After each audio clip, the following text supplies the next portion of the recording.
to orchestrate a double intake, which put a lot of strain on the resources that we had that time. But it had to be done. And I'm very proud that today, no student in Kenya has to wait for 2 years to join university. Not even those who join Gretsa University. I remember then also that the second item that I had to deal with when I was Minister for Higher Education was the issue of technical education. We had a very difficult choice to make because it was always, technical education was considered secondary. Many people who joined polytechnics, TVETs, they were considered students who did not do very well. And therefore, it was even much more difficult, much more expensive rather, to go to a TVET college than the university, because while we supported university education with scholarships and subsidized the university education, technical education was not satisfied, was not subsidized. And therefore, again, I had to make the difficult decision then to align technical education with formal education. And again, there was a very big debate. I remember Professor Ogot, then he was Vice Chancellor of Moi University, writing a very long piece on the newspaper and saying how I was going the wrong direction and that I was trying to elevate plumbing and carpentry and all to the status of a university. But today, again, I'm very proud that we have all realized that STEM is the space where we are going to get the leadership of the future. That's where we're going to generate engineers, that's where we're going to generate the scientists of the future, and that's where we're going to generate all the people who will not only acquire knowledge, but apply that knowledge in a much more practical way. And that now Waziri has the easy task of progressing that. And I'm happy, Waziri, with what you're doing, progressing it now to more industry-based training. And today, I remember then we only had, I think, 13 technical training colleges. When I became Minister for Higher Education, we escalated that. And in the last, I think, 15 years, we have grown technical training colleges to now 254, I think. And we have moved the students. We have moved the students from almost 89,000 in 2013. Now we are at 700,000. We have actually, in the last 3 years, we've moved the number of students from 380,000 to now 700,000. Again, it builds into the whole space around education. We must be minded about access, affordability, relevance. This is where I want to encourage the Gretsa leadership to keep the focus on accessibility, on relevance, because sometimes people teach for the sake of people getting degrees and papers. but we must also equally be focused on relevance so that education can help us solve the problems of now and figure out how we can do better into the future. This milestone, as I have said, aligns with the broader transformation of university education in Kenya. As of 2025, our country boasts 82 accredited universities, 45 public and 37 private. With today's ceremony, Gretsa becomes the 31st private university to receive a full charter, further reinforcing the central role private institutions play in expanding access and cultivating work-ready graduates. The word of this charter is above all a celebration of partnership, government and private sector working together to ensure high standards, broaden opportunities, and train graduates who contribute meaningfully to national progress. Gretsa University stands as a compelling evidence that collaboration delivers results. Congratulations to the sponsors of this great institution. I know it's quite a proud moment for you. In 2029, universities will admit the first cohort of competence-based education and training graduates. The government of Kenya is fully committed to ensuring that institutions, curricula, and faculty are ready. Universities must therefore embrace new pedagogies, practical learning models, staff retooling, and lifelong learning to make this transition successful. I say this again because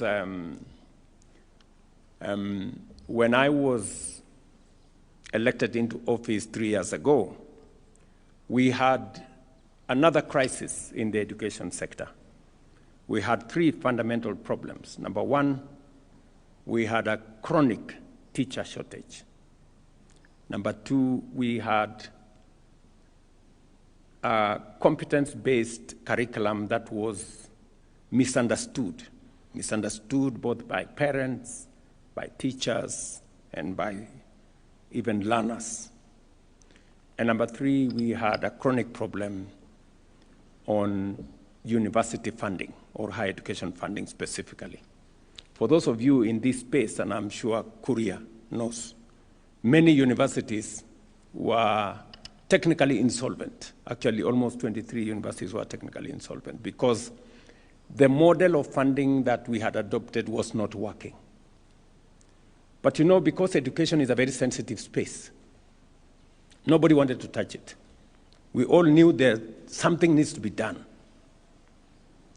But everybody was apprehensive because education is very emotive. It's about parents and their children. And you know, all of us as parents, we are very protective about our children. So we had to navigate a very difficult path.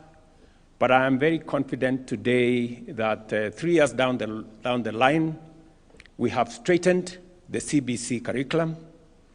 We have brought the stakeholders on board. And in fact, we have transitioned from competence-based curriculum to competence-based education and training, what we now call CBET. There is now greater alignment, greater understanding from learners through teachers to parents. Number 2, we have more or less solved the problem of teacher shortage. In the last 3 years, by December, by next month, we will have hired 100,000 teachers, again, to close the gap on teacher shortage. And we have invested more resources, working with members of parliament, working with development partners. We have built an extra 23,000 classrooms across. And my instructions to the ministry is that now we expand laboratories by another 1,600, is it, Julius? Yes. 1,600 laboratories, especially in schools that are in remote areas. It is not right that a student comes to do an exam in a laboratory, for the first time, they are entering a laboratory. So it is very important that we close the gaps in those spaces. And number three, we have now changed the university funding model. Instead of focusing on the institutions, we decided to focus on the student. Now we have a student-focused university funding model so that we assess every student on the basis of merit and on the basis of ability. And therefore, it is not possible anymore to lock out any student.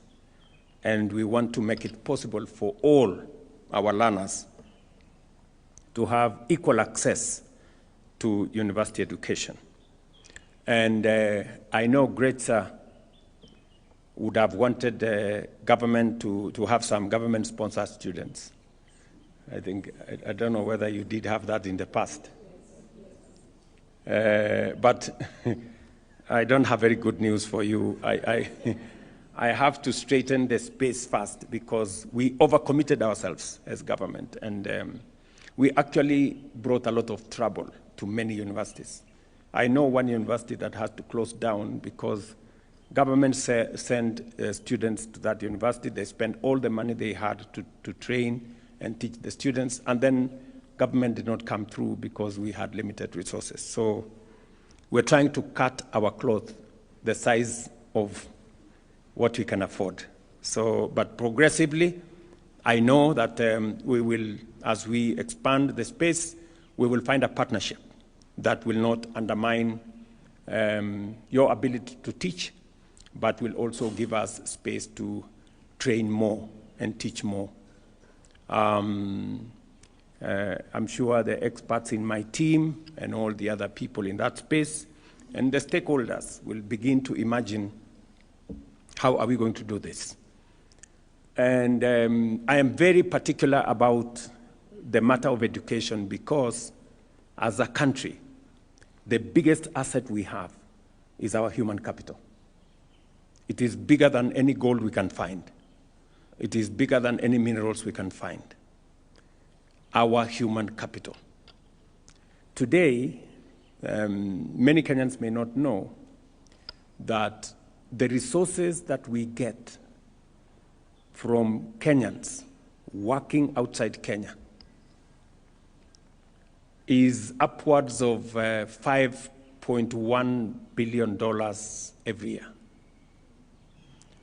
That is in the region of almost 700 billion.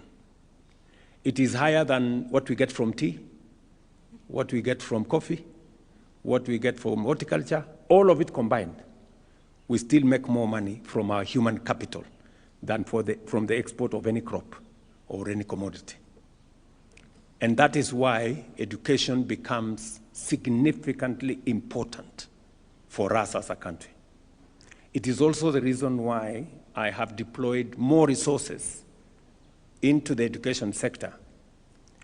This year, Ogamba, we are at 702 billion shillings. Yes, we have, because it is, many people may not know, but that is the biggest asset that we have as a country.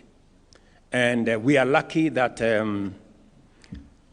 we have literally the best human capital you can find anywhere in the world. I have been to many countries, and I have spoken to many institutions. And Kenyan human capital is premier human capital. And I'm very proud of it.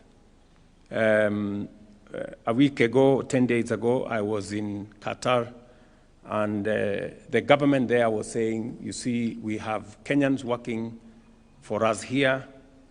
They are outstanding, and we are offering another 13,000 positions for Kenyans to work in their country. I know many people look at it as brain drain. And in my very honest opinion, I think it's not brain drain, it is brain gain, because the more Kenyans work outside, the greater the exposure they have, and the more they bring back to our nation. The experience they get outside there, the knowledge they get outside there, the transfer of skills that comes as a result of Kenyans who work outside, the work ethic that comes with it informs what we do as a country. And much more importantly, it is a resource that we have as a country that we are happy to share with the global community. We are lucky that Kenyans speak some of the very best English in the whole world.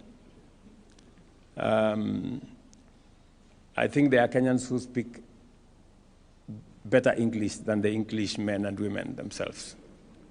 Certainly, we speak better English than all African nations. If you listen to other people speak, I don't want to mention which ones, you will not know whether they're speaking English. And so, because we have a great human resource, we are proud to share with the rest of the world, and in the process, use it as an asset to develop our own country. This morning, I was having a conversation with companies that we have agreed with to build with us the road from Rironi to Mau Summit, which is starting in the next week or so. And the conversation I was having with them is on skills transfer. We are putting up the largest road infrastructure under a private-public partnership, the first, the largest in the Republic of Kenya. And we would want expertise that will help us in going into the future for us to be able to do this with our own human capital. You know, when I was Minister for Higher Education, many people thought plumbing is a job for, you know, people very down there. Until we built the SGR. You cannot believe it. We imported plumbers to come and do the SGR. Plumbers. Because plumbing, I discovered, was such a very high-skilled job that not everybody can do it. And yet, if you ask ordinary people here, they think plumbing is for the people who have not gone to school. You know? So there is a lot that we have to rethink as we drive our education system. And therefore, I want to encourage Gretsa University, as I do all our other universities and institutions of higher learning, to invest more in research to get us better professionals, to build, you know, partnerships and collaboration across the world so that we can up the knowledge that we transfer to our students, we can improve on our skills, and we can improve on our professional and all the other skills that we need. Ladies and gentlemen, I urge all universities to integrate artificial intelligence into their teaching, research, and institutional operations. I commend the Ministry of Education for developing a national oral policy that will guide structured, high-quality online learning across all our universities. Research and innovation must remain the foundation of our universities. Institutions must bridge the gap between theory and practice so that their graduates become job creators, innovators, and central actors in Kenya's industrialization and economic growth. To the founders, Chancellor Kibathi Mbogwa, Vice Chancellor Peter Ndishu Karanja, and the entire leadership, staff, and students and alumni. Thank you for your dedication and integrity. Under Dr. Mbogwa's visionary leadership and Dr. Karanja's dynamic stewardship, Gretsa has upheld its promise of excellence, relevance, and service. To the students of Gretsa, and it's unfortunate I'm told there is a graduation tomorrow. I wish I would have made it to the graduation, but I have now an invitation to come to one of the ceremonies, and I look forward to, were you serious about the invitation? You know, some of these invitations are formalities, just so that you look good, but you don't mean it. Yeah, you're serious, right? So if you're serious, I'm sure you will send a letter to me, and we will handle it. Simon here, Deputy Comptroller, comes from Moranga. You can even give him by hand when he's coming from home. So to the students of Gretsa University, seize every opportunity, learn with intention, nurture your talent, sharpen your curiosity, and prepare yourselves to lead, to innovate, and to solve the problems of the present and the future. Your education is the anchor upon which Kenya's future will stand. Strong universities build strong communities, strong industries, and a strong nation. By equipping learners with skills, values, and knowledge, institutions like Gretsa fuel our national transformation and enhance Kenya's competitiveness on the global stage. Congratulations to Gretsa University, to Mom here. I know she's very emotional about this moment. And I want to tell you, Mom, you now join the distinguished ranks of Kenya's fully chartered private universities, a testament of your vision, progress, and promise. May your future be defined by academic excellence, groundbreaking research, and graduates of character who will build our nation. Thank you very much, and congratulations again.